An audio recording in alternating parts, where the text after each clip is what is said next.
So I'm hoping that you've watched the previous 6 videos. What I'm going to do in this video is really just do a full recap of the entire flow of creating a ticket and adding items to it.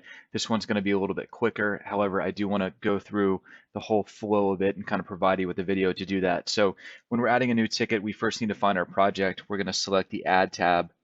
We're now going to choose Add Ticket. I'm going to leave my description at New Work. My location, I'm going to type in conference room. Scope of work, ceilings, additional notes for Jim's request. I'm going to go ahead and get the scope of work authorized for this so that we can get the ticket open and rolling. I'm going to get the name, the signature, agree to the terms and conditions, authorized now. Since I've successfully created a ticket that's been authorized, at the end of the day, I'm going to add some hour, some material, some equipment, some photos. Hit the plus sign in the upper right-hand corner. Click Add Hours.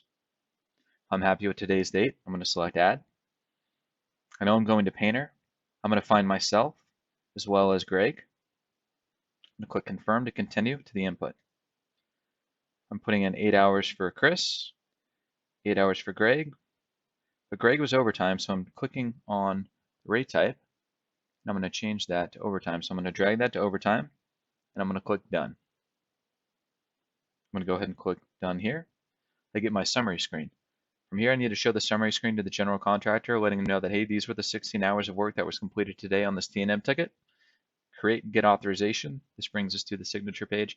Again, if you click authorize later, it will add the hours to the ticket. However, you will need to go back at a later time and get the signature for those.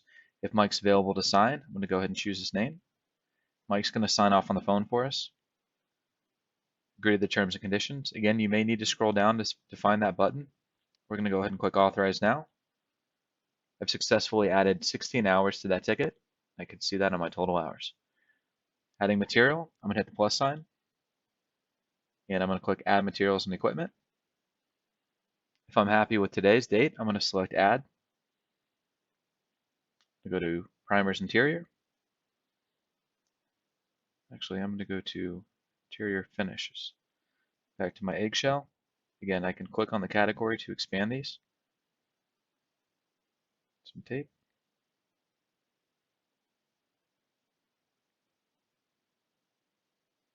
So I have my 2 items.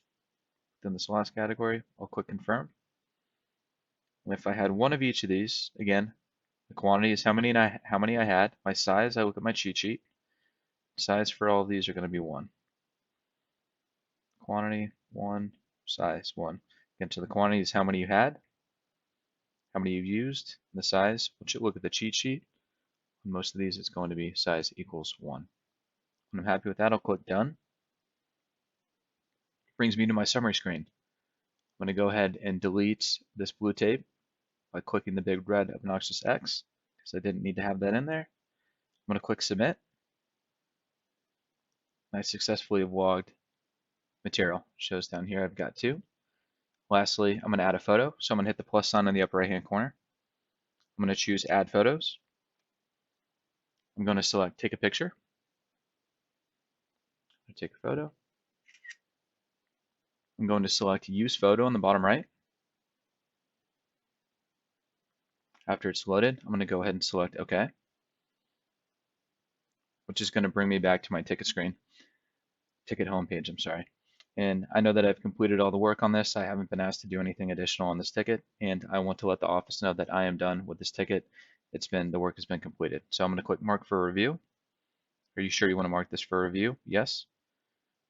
And that's going to send an email to the project manager letting them know that that ticket has been completed.